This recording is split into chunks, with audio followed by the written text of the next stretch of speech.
ফেনীর সোনাগাজী মাদ্রাসা ছাত্রী নুসরাত জাহান রাফিকে আগুনে পুড়িয়ে হত্যার ঘটনায় গ্রেপ্তার হয়েছেন সোনাগাজী পৌরসভার কাউন্সিলর ও সোনাগাজী পৌর আওয়ামী লীগের সদ্য বহিষ্কৃত ভারপ্রাপ্ত সাধারণ সম্পাদক মাকসুদ আলম। তাকে 5 দিনের রিমান্ড মঞ্জুর করেছেন আদালত। সোমবার দুপুরে ফেনীর জ্যেষ্ঠ বিচারকী হাকিম সরাফ উদ্দিন আহমদ এ আদেশ দেন। মাকসুদ আলম সোনাগাজী ইসলামিয়া ফাজিল মাদ্রাসার পরিচালনা কমিটির সদস্য। জানা গেছে, মাকসুদ আলম আলু ব্যবসা থেকে কাউন্সিলর হয়ে রাতারাতি কোটিপতি বনে গেছেন। তার বাবা মরহুম আহসানুল্লাহ ছিলেন সোনাগাজী বাজারের সবজি বিক্রেতা।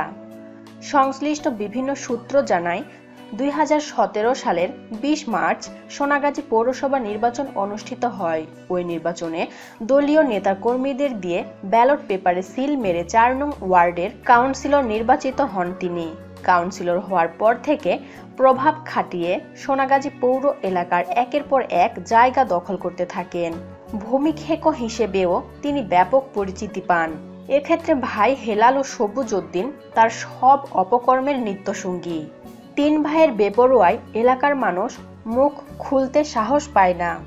নুসরাতের হত্যার ঘটনায় পৌর কাউন্সিলর মাকসুদ আলম সহ আরও 8 জনের নাম উল্লেখ করে সোনাগাজী মডেল থানায় মামলা করেন রাফির বড় ভাই মাহমুদুল হাসান নোমান।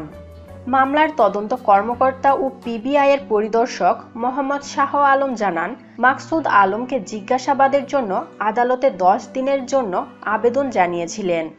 বিচারক 5 দিনের আবেদন মঞ্জুর করেছেন। মাকসুদ আলমকে গত 11 এপ্রিল বৃহস্পতিবার ঢাকার ফকিরাপুল এলাকার একটি আবাসিক হোটেল থেকে গ্রেপ্তার করা হয়।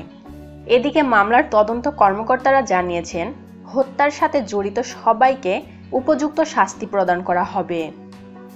এছাড়া 10 এপ্রিল অধ্যক্ষ সিরাজউদ্দৌলাকে 7 দিন এবং আফসার উদ্দিন ও আরিফুল ইসলামকে 5 দিন করে রিমান্ডের আদেশ দেন একই আদালতের বিচারক।